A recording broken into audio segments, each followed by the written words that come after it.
आज हम इस लेक्चर में बात करेंगे ग्लाइकोजेनोलाइसिस। ग्लाइकोजेनोलाइसिस एक ऐसा प्रोसेस है जिसमें ग्लाइकोजन को ब्रेक डाउन किया जाता है इनटू ग्लूकोज यूनिट में in the form of glucose 1 phosphate. और this whole process is catalyzed with the help of enzyme glycogen phosphorylase, and this process is also regulated with both hormone or allostatic enzyme modulation.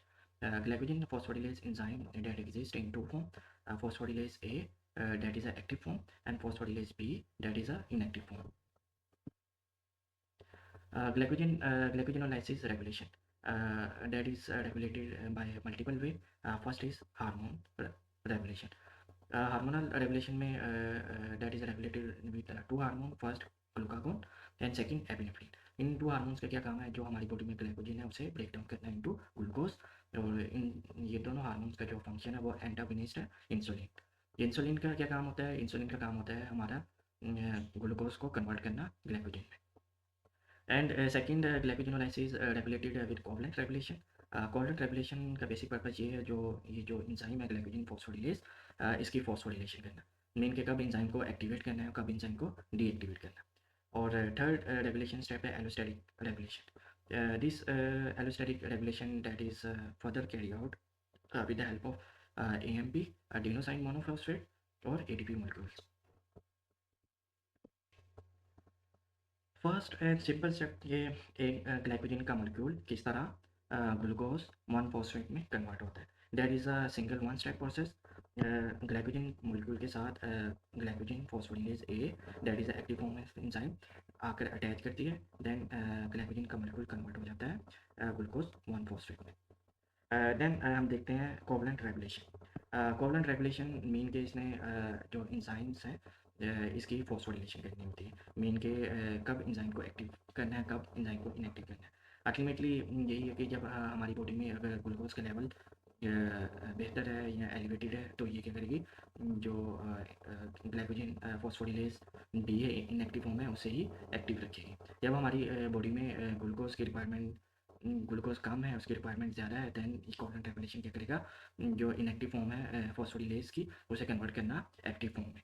अब ये देखते हैं ये किस तरह करती है। Covalent regulation that is regulated with both hormones और एंजाइम। हार्मोन्स इसमें कौन से आते हैं? Glucagon and epinephrine. ग्लूकागॉन कहाँ से ग्लाइकोजन को ब्रेक डाउन करेगा, किन साइट्स पे ब्रेक डाउन करेगा? First liver and adipose tissue.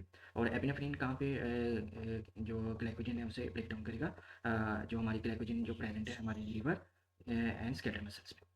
और सेकंड एक that is a enzyme phosphorylase B kinase, that is also regulated by covalent regulation. और इस एंजाइम का क्या काम है? जो एक्टिव फॉर्म है फॉस्फोरिलेज एंजाइम की उसे कन्वर्ट करना इनएक्टिव को एक्टिव फॉर्म में।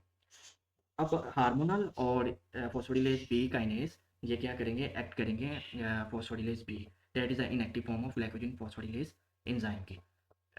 ये दोनों ये एंजाइम्स और हार्मोन दोनों इस एंजाइम पे एक्ट करेंगे। एक्ट करने के बाद एक्ट करेंगे with the help of ATP, then convert कर देंगे फॉस्फोरिलेज ए में, that is a active form of enzyme. Then जब ग्लूकोज की रिक्वायरमेंट हमारी बॉडी में फुलफिल होगी, देन फॉस्फोरिलेज ए कन्वर्ट होगा इनएक्टिव फॉर्म में। ये किस तरह कन्वर्ट होगा? इस पे आपके एक एंजाइम एक्ट करेगा, वो क्या करेगा, इसमें से एक फॉस्फेट का ग्रुप रिमूव करवाएगा। वो एंजाइम कौन सा एक्ट करेगा इसमें? फॉस्फोरिलेज ए फॉस्फेटेज। और जब इसमें से फॉस्फेट का ग्रुप रिमूव हो जाएगा देन ये कन्वर्ट हो जाता है अपने इनएक्टिव फॉर्म में। देन सेकंड हम देखते हैं एलोस्टैटिक रेगुलेशन। एक एंजाइम की टू साइड होती है, एक एक्टिव साइड होती है, एक अदर देन एक्टिव साइड होती है। जब अदर देन एक्टिव साइड पे कोई मॉलिक्यूल जाके अटैच करता है, इससे क्या होता है, उस एंजाइम की साइड भी शेप भी चेंज होती है, साथ में उसकी जो एक्टिविटी होती है वो भी चेंज होती है उस एंजाइम की। हो सकता है एंजाइम की एक्टिविटी एक्टिव फॉर्म में चल जाए या एंजाइम की एक्टिविटी इनहिबिट फॉर्म में चल जाए। जो फॉस्फोरिलेज बी इन जो फॉस्फोरिलेज बी जो एंजाइम है वो हमारी बॉडी में तब एक्टिव होता है जब हमारी बॉडी में जो एटीपी की अमाउंट अनफ लेवल पे होती है। अगर फॉस्फोरिलेज बी के साथ अगर एएमपी का मॉलिक्यूल आकर अटैच करता है, देन इससे ये होता है जो हमारी इनएक्टिव फॉर्म होती है फॉस्फोरिलेज बी की, वो कन्वर्ट हो जाती है एक्टिव फॉस्फोरिलेज बी की फॉर्म में। देन जो एक्टिव फॉस्फोरिलेज बी की जो एक्टिविटी है वो सेम होती है जो हमारी फॉस्फोरिलेज ए की एक्टिविटी होती है। एएमपी कब आके इस साइड पे जाके अटैच करता है? जब हमारी बॉडी में जो ग्लूकोज का लेवल कम होता है। जब इसके साथ आके अटैच करता है, इससे क्या होता है, जो एंजाइम की साइट होती है वो चेंज हो जाती है। जब चेंज हो जाती है वो कन्वर्ट हो जाता है अपनी एक्टिव फॉर्म में। एक्टिव फॉर्म में कन्वर्ट होने के बाद अपना जो रोल होता है वो सेम परफॉर्म करता है जो एक्टिव फॉर्म ऑफ एंजाइम होता है।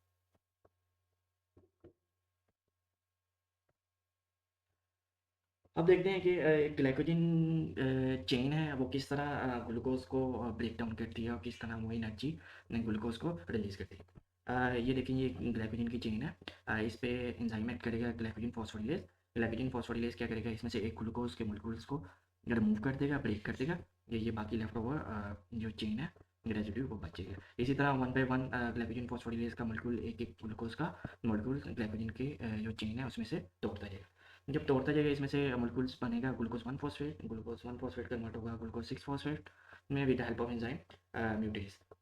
देन ये जो ग्लूकोज 6 फॉस्फेट है ये कन्वर्ट ये रन करेगा ऑक्सीडेटिव पाथवे में for making the glucose molecules. ये कन्वर्ट होगा ग्लाइकोलाइसिस में। ग्लाइकोलाइसिस देन फर्दर इस मॉलिक्यूल्स को मेटाबोलाइज करेंगे और देन एटीपी को मॉलिक्यूल्स जनरेट करेंगे। देन अगर ब्लड में या बॉडी में अगर ग्लूकोज 6 फॉस्फेट लेवल एलिवेटेड है, ये क्या करेगा, इसमें से एक फॉस्फेट का ग्रुप रिमूव कर दिया जाएगा with the help of phosphatase enzyme. Then ये कन्वर्ट हो जाता है ग्लूकोज के मॉलिक्यूल में। दिस ओनली रिएक्शन जो लिवर में है और हमें free form of glucose supply करते हैं। और लिवर है मसल्स में देखा जाए ये ओनली जो हमें एनर्जी सप्लाई कर रहा है वो अपने मसल्स के सेल में ही सप्लाई करता है और वहाँ पे ही हमें एनर्जी सप्लाई देता है। अब ये जो ग्लाइकोजन फॉस्फोरिलेज जो एंजाइम है ये ओनली ब्रेक करता है जो मॉलिक्यूल्स ग्लूकोज के अटैच हुए होते हैं अल्फा 1 फोल्ड लिंकेज के साथ। ये जितने भी ग्लाइकोजन चेन में जितने भी मॉलिक्यूल्स अटैच हुए होते हैं अल्फा 1 फोल्ड लिंकेज के साथ, ये मॉलिक्यूल्स उन्हें ब्रेक करता जाता है, तोड़ता जाता है। बाकी जो रिमेनिंग जो मॉलिक्यूल्स अटैच हुए होते हैं अल्फा 1 6 लिंकेज के साथ वो ब्रेक किए जाते हैं with the help of enzyme D branching enzyme. D branching enzyme अपनी एक्टिविटी कब परफॉर्म करते हैं और ये फॉस्फोरिलेज अपनी एक्टिविटी कब इनहिबिट करते हैं, कहाँ पे जाके अपनी चेन की एक्टिविटी इनहिबिट करते हैं फॉर मॉलिक्यूल ग्लूकोज के before starting the alpha 1 6 linkage. जैसे ही 4 मॉलिक्यूल्स रह जाते हैं कि alpha one six linkage start होने से पहले ये जो फॉस्फोरिलेज एंजाइम है अपनी एक्टिविटी को इनहिबिट कर देगा। देन जो एंजाइम आएगा वो हमारा डी ब्रांचिंग एंजाइम आएगा। देन वो फर्दर ग्लूकोज के मॉलिक्यूल्स जो अल्फा वन सिक्स लिंकेज के साथ अटैच है उसे ब्रेक डाउन करना स्टार्ट कर देगा। लीवर ये एक ऐसा ऑर्गन है जो सिर्फ हमारी ब्लड की ग्लूकोज को जो कंसनट्रेशन है उसको कंट्रोल करता है। ऑल्थो जो मसल्स में भी है वो भी लिटिल बिट अमाउंट में हमारी जो ब्लड ग्लूकोज की कंसनट्रेशन को कंट्रोल करता है, मगर जो इसका जो मेजर जो रोल है वो जो ड्यूरिंग एक्टिविटी जो एनर्जी सप्लाई की जाती है वो हमारे मसल्स ग्लाइकोजन से ही सप्लाई की जाती है। और जो एडिपोज टिश्यू में जो स्टोरेज फॉर्म जो ग्लाइकोजन है वो बहुत लिटिल अमाउंट में होती है। जो उधर ब्रेकडाउन भी होती है वो उसके मसल्स उसे खुद ही यूज़ एंड यूटिलाइज कर लेते हैं।